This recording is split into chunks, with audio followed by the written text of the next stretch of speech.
Welcome to the Energy Gardening. Hope you guys are doing great. Be bright, be sunny, be positive. Spread the seeds of happiness around. Rise, shine, keep your head high. Can you guess what we're talking today? Probably some of you have guessed it right. Yes, it's a sunflower. We are going to talk about sunflower, where I'm going to share my knowledge on how I am growing sunflower this season. This being my first year growing sunflower, I'm going to share that knowledge with you. Frankly, a few times people have asked me why I grow sunflowers. Sunflowers are the garden queens this year for me. I hope they will be the queens next year as well. Up to 15 feet, like what you see here. These tall giant beauties, or the beauty queens of my garden, not only attract admirers like me or the passers-by, but also attract the pollinators.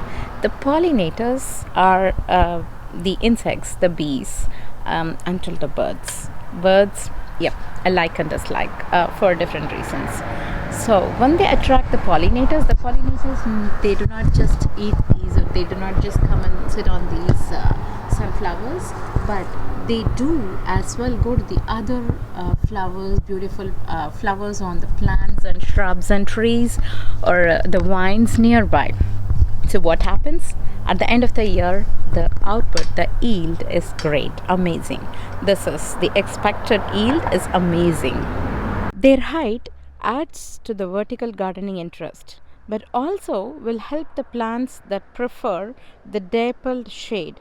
The heights support a wonderful hedge creation as well, which of course would like to be annual, like the hedge is annual. Every year you have to plant. Then the bright yellow sunny sunflowers are always the photographic print. These beautiful flowers can be used to make the bouquet as well. Just simply cut the flowers with a couple of leaves or more leaves, depends, and then you have to put it in a vase. But the trick here is you have to cut it during the early morning hours, so these flowers could escape the sun, and then plunge them into the water as soon as possible. That helps them to extend their life. The other use from the sunflower are the seeds that we would be getting from these big-headed flowers. So the larger the flower head, I think you would be getting from around 1,000 or 1,000 to a few thousands from one flower head. It depends on the size of the flower head. Here this one is large. So in order to harvest the seeds, we need to let them dry. The head should become black here, and then it will become unsightly. Then the seeds would be good, great for taste. The seeds are rich in many minerals. From what I've remembered, they have vitamin E, magnesium, selenium, and few other things. So they are very good for the inner health. So I would go for the seeds harvest this year. This is my first year, so I'm going to try the seed snack this first year. Remembering one more use of these sunflower seeds is that probably I would try sowing them and harvesting them as microgreens instead of letting them grow like the big plants, like 12 feet. I would try to harvest them as a couple of inches and try as microgreens in my salad. The other wonderful use of growing sunflowers, these tall giant queens, is that they detoxify the soil. They absorb all the heavy metals from the soil, which otherwise is bad for our health through the vegetables that we observe and turns out to be bad. So they detoxify the soil, and which is one main reason we could grow. This is one easy and organic way to detoxify our soil. In India, they would call the elephant. There's a saying that the elephant, when it lives, it's a treasure, and when it's dead, even then it becomes a treasure. When it lives, it pulls logs and heavy things, and so that's how it becomes a treasurable bird. And when it's dead, its tusk is of great value monetary value, and so then also it becomes valuable. So it's valuable in both times, when it's living and when it's dead. I would say the same thing for the sunflowers. When they are living, they have like so many uses as we just discussed, and the other, when it's dead, like in the sense when their life is gone, when the season is done. See, now the flower head is done, so it's kind of like it's not yet dead, it's still living, that you could see from these leaves. So it's kind of like done with the season, and it's kind of going into the seed production. So and even when it's dead completely, that is, it's totally brown and black and dead, still it's useful. I could chop it and spread it as a manure, good manure and good mulch for the garden, which is kind of enriching the soil. Earlier we have seen like how it detoxifies, and now this is one example of how it's going to enrich the soil. Nothing comes free of cost. Every good thing will have some bad thing, and so are the sunflowers. The sunflowers here comes with their own drawbacks too, which we are going to see. But however, the drawbacks for me need not be the drawbacks for others. I have, as I told you earlier, I have planted this sunflower in almost all raised beds. Raised beds is my go-to way for gardening for 60-70% of things. So I did this on almost all raised beds. So this kind of unknowingly, I kind of grew a hedge alongside one side of the raised bed. So this would obviously let this dapped sun in. This would certainly benefit the plants that would enjoy the dapped sun, but in my case, where the sunflowers are crowded is where my pepper plants are. Yeah, okay, as you see here, this is actually, the sun is on the west now. It's 5 in the evening, so the sun is on the west, and here the pepper plants do not have the sun. It's like dapped sun. The sun that penetrates in between the sunflower stems is what these pepper plants have. And so this kind of like became a shady spot for me, for the pepper plants, which they did not really enjoy. And I see that I have never harvested the peppers yet, and I don't see a big yield. So this is clearly one drawback that I see. The other drawback that I see is that when I plant, or when we plant any other plants very close by to the sunflower, then those plants will certainly suffer. This year I got my green peas planted, like a batch of my green peas went in the same bucket of the sunflowers. This is where you see. So here these green peas were planted like about 6 weeks or even more, if not more, at least 6 weeks, but I guess easily more than 6 weeks, and they never grew. As you could see, they are just a couple of inches tall, a couple of inches to 4-5 inches tall, that's all. These should have grown. The ones that I planted along with these have grown into big ones, and they have already started producing a lot, and I have already harvested a lot, but these ones didn't grow. The reason, in the same planter box as what you see here, I put in like 5 sunflowers. One of them was dead, like something like, I have like a lot of stray rabbits, I guess one of them, but the one halfway, and so I had to put in a fence, and that's a different story. But so one of them died and 4 of them survived, and so these 4 also didn't grow much. So they, as you see, like they're about 5 feet tall, that's all. 5 or a little over 5, that's all. However, they did not let the nearby plants grow. They let them suffer. They didn't provide them for these. Proved to be the winners.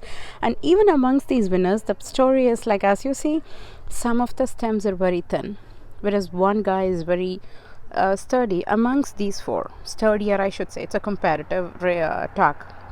So one of them is sturdier, the other 3 are weaker, and one is the weakest. So it's like mightier is the survival of the fittest story comes in here. So one of them is a survivor, and that guy has grown really taller, not tallest. It's like 5.5 feet, 5.5 feet around that, and leaving nothing for the peas and some for the rest. Okay, the other drawback that I see, actually it's a fun, it's not a drawback, it's a fun fact is, we just talked that these guys, the sunflowers, are mightiest, and they totally leash all the soil minerals, and they don't let the food for the other crops that are growing nearby. So this is one example on the other side, like where there is a powerful weed.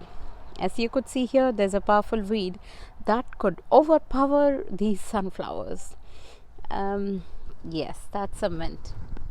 So mint is again a weed, as we all know. So I did plant mint all over this bed. Actually, I did not intentionally, but as you know, it's a weed, so it spread all over, and it was luscious green during the starting spring. So what happened was the plants, the sunflowers that I planted here, never took off. So I had to remove, as you see the empty soil, I had to remove a great chunk of the mint from here, and thus I allowed some growth. The other disadvantage is that these tall plants that are like up to 12 feet or 10 feet, whatever, although they are like a standing beauty in your garden, the problem is when they are long with their big flower heads and their big leaves, they easily tend to hold up to the storm. So if you are in a stormy location or heavy wind, strong wind occurs, and you happen to have the sunflowers, they tend to be blown away. They tend to be blown away because of their big flower heads, a tall stem, and the big head. So what happens is when they are blown by the wind, they just do not go by themselves. They also take the plants underneath that are at their at their foot. So they tend to take those plants also along with them, and that becomes your loss. So, but luckily in my place I do not have those kind of strong winds. They occur only in fall, and by that time these guys are almost done. And also this is my first year, please do note that. So I don't think that is going to be a problem for me. Anyway, I have to wait and see. The other disadvantage is that when these stems are like very woody and very unwieldy, it kinds of it would become a hard work for me when I have to turn down rip off these plants. I know it's not going to be easy. I've never experienced it myself. This is going to be the first time, but I know what to expect. I am expecting a bit more of a hard work this time when I'm going to rip off these plants and put them as a mulch for my vegetable beds. That's going as a mulch is an advantage, but the disadvantage is how I'm going to mulch it. That's going to be a bit of a hard work. That's certainly a disadvantage which I'm going to face. Starting to rain, so I have to finish up and go inside fast. So the other disadvantage that I could think of now, or I have read now, and I'm imagining how it's going to be, is about collecting those seeds. When the bulbs becoming bigger and larger, I have to leave them until when they turn black, when the seeds would mature. This is what I read, and so I have to I also read I could cover it with a bag like thing so the seeds do not fall off. Yes, coming to the disadvantage, focusing on that, the disadvantage is when I am if I'm not careful enough to cover those bulbs with any bag like thing, then they're going to fall all over, and these would turn into nice weeds. When I call weeds, I do not want them to be grown everywhere. This year learning, I would be applying for them to be grown in some order and in some specific places or select locations. So if that's not going to happen, then this would become weed. So the real challenge for me again this fall or towards close to winter is how am I going to cover up those heads, bulky heads, and collect those seeds. Let's see. I would update this.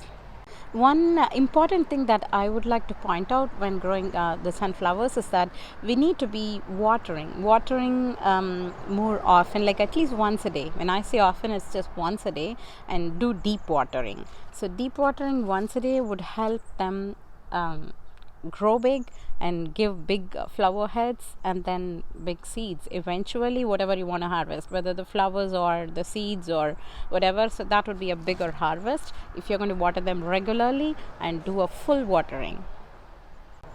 Now, having known all the advantages and disadvantages, the wonderful uses and the hardships that you need to put into growing sunflowers, then we should be ready with all the knowledge, we should be ready to grow these sunflowers next year if you do not have one this year. Keep your face to the sunshine. And you won't see the shadow. This is what the sunflowers do. And we're sharing this with all of you. Look up to the hopes, see the happiness, simply ignore the rest. And don't forget to be happy and spread the happiness around. Always be happy like the sunflowers.